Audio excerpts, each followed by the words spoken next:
Dear students, in the previous class, I have explained you the working of the standard hydrogen electrode, that is, the reference electrode to measure the cell potentials of various half cells. And I have also explained you the formula to calculate standard electrode potential, that is, E naught is equals to E cathode minus E anode. But when the concentration is not unity, then how to measure the electrode potential? Then we use the Nernst equation. Let me tell you what's that. Nernst equation is E equals to E naught minus RT upon NF, natural logarithm, the concentration of the reduced state upon the concentration of the oxidized state. Let me tell you the use of the various symbols. E. E is electrode potential. E naught, it is the standard electrode potential. R, it is universal gas constant whose value is 8.314 joules per Kelvin per mole. T is 298 Kelvin, that is 25 degrees Celsius. Small n is the number of electrons lost or gained in the redox reaction. F is Faraday's constant and its value which is to be used is 96500 coulombs. The concentration of M solid, that means the concentration of the reduced state, and concentration of Mn plus means concentration of the oxidized ions or the oxidized state.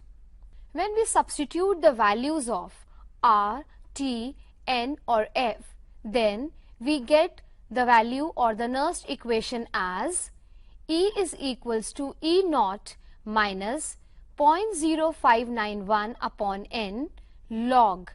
The natural logarithm has been changed to base 10, that is log, concentration of the reduced state divided by the concentration of the oxidized state. This is the equation which you can use in the numericals, and the value of the N will change according to the redox reaction, that is, the number of the electrons lost or gained. While calculating the numericals, you have to keep in mind that the total number of electrons lost is equals to the total number of electrons gained. For that, you have to balance the two equations. Gibbs energy, that is delta G. The Gibbs energy you have studied in your class 11th in unit thermodynamics. Gibbs energy is the energy which is free to be converted into useful work.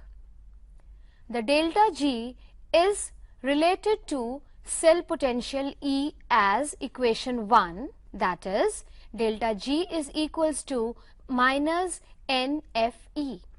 Delta G is also related to the equilibrium constant K via equation 2, that is, delta G is equals to minus RT ln K.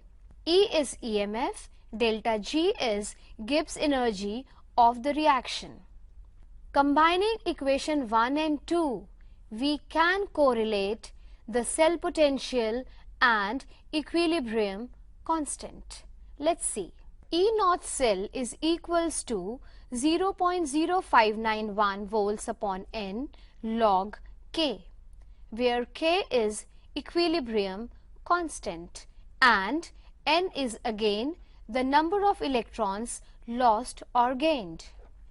Dear children, now let me switch over to the new topic, that is conductance. In our everyday life, we come across normally and majorly two types of substances. The substances which can conduct the current, they are known as conductors, and there are some substances which do not allow the current to pass through them. They are known as insulators. In our daily life, we see that the copper wire, it is a very good conductor. Silver, again a very good conductor. You can say that all the metals are very good conductor of electricity. And plastic, wood, paper, cloth, etc. are insulators. They do not conduct current. In between these two types of substances, there is another category. They are semiconductors. For example, silicon, which conducts current, not like the conductors, but they conduct slight current. We will now concentrate on the different types of the conductors. There are two types of conductors: metallic conductors, which are also known as the electronic conductors, and the other type of conductors are the electrolytic conductors. In this unit, we have to concentrate on the electrolytic conductors and electrolytic conductance. But prior to that, let me differentiate between the metallic conductors and the electrolytic conductors. The metallic conductors means the metals. The metallic conductors, they allow the current to pass through them due to the flow of electrons without undergoing any chemical change. The electrons, they move out from one end and they enter through the other end. There is no chemical change that takes place in the metal. Factors affecting metallic conductors: the nature and the structure of the metal, the number of the valence electrons per atom, the density of the metal, temperature. The metallic conductance decreases with increase of temperature. In this unit, we have to concentrate on electrolytic or ionic conductance. That means the ionic compounds you have earlier studied in the first unit of class 12th, that is solid state, that there are substances which are ionic compounds. When they are solid, they do not conduct current. But as soon as they come in the molten state or in the aqueous form, they start conducting current. They start conducting current due to the free ions. For example, NaCl, when it is solid, it will not conduct current because there are no free ions. As soon as we take NaCl and dissolve it in the water and takes its aqueous solution, it dissociates into free ions, that is sodium ion and chloride ion, that carries charge, and it starts conducting current. Also in the molten form, NaCl or all the other ionic solids on ionic compounds, they conduct current due to the motion of the free ions. These ions carry charge. These electrolytes are classified as strong and weak electrolytes. Strong electrolytes are those substances or those electrolytes which almost completely dissociates into ions. For example, sodium chloride, potassium chloride, they almost completely dissociate into ion when we dissolve them into water. Weak electrolytes, they do not and they never completely dissociate into ions. For example, acetic acid, ammonium hydroxide, they never dissociate completely. Now, let me tell you what are the factors on which the electrolytic conductance depends. The first one is the nature of the electrolyte. Just now I have explained you that there are two types of electrolytes, strong and weak. So, if the number of ions are more, as is the case of the strong electrolytes, the conductance will be more. And if the electrolyte is the weaker one, then there will be lesser number of ions and hence lesser is the conductance. Size of the ions produced and its solvation.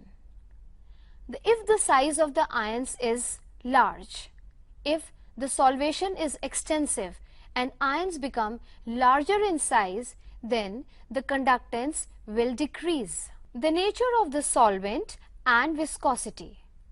If the solvent is polar, then the ionization takes place on a large scale and large number of ions are produced. So, if the solvent is polar, conductance will be more. Concentration of the electrolyte. If the electrolyte is concentrated, the conductance will be less because the motion of the ions will be restricted. But if it is dilute, if the concentration is less, then the volume will be more and ions will freely move, and hence the conductance will be more. Temperature.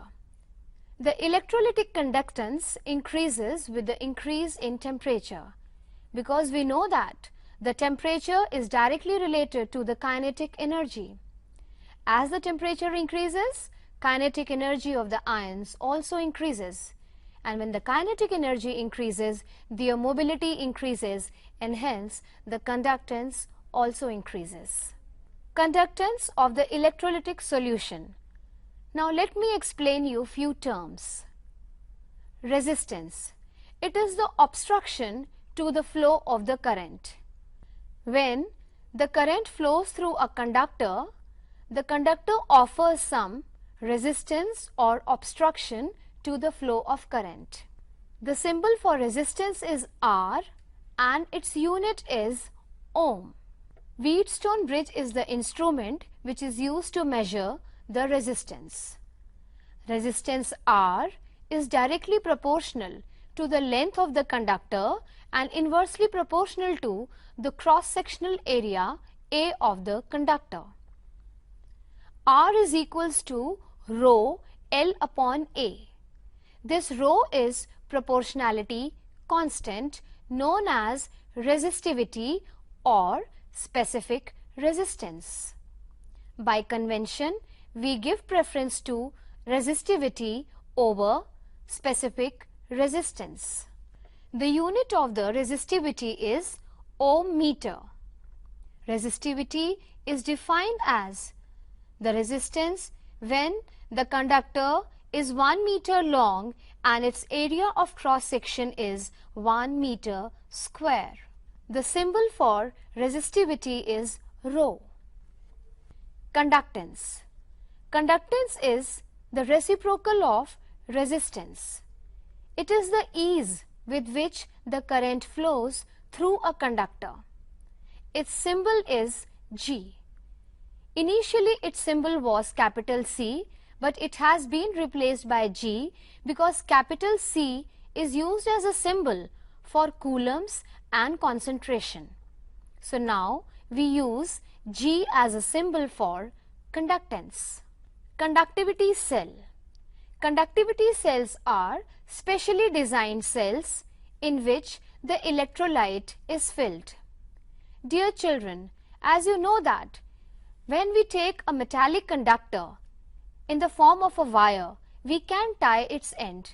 But in case of the electrolytic conductor, since it is in the aqueous form or it is in the molten state, we cannot tie its ends. So we have to take some apparatus, we have to take some vessel in which we can fill the electrolyte or the molten or aqueous solution. So we use the conductivity cell to measure the resistance, resistivity or conductance. As I have explained you that the conductance is the reciprocal of resistance, similarly the reciprocal of the resistivity is conductivity, also known as specific conductance. Again here, as per by the IUPAC convention, the term conductivity is preferred over specific conductance. Its symbol is kappa. The alphabet is just similar to alphabet K. So we can say that the conductivity is the reciprocal of resistivity. So we can modify the formula as R is equals to rho L by A can be written as L by Ka. This K is kappa. L by A is cell constant G star, or you can say that G asterisk. Its unit is meter inverse or centimeter inverse. Conductance, cell constant and conductivity are related as conductance into cell constant equals to conductivity. You can use this formula to calculate conductivity or resistivity or resistance. So dear children, just now I have explained you the Nernst equation to calculate the electrode potential at any concentration, and I have explained the various types of conductors, the metallic conductors and electrolytic conductors. I hope everything is clear to you.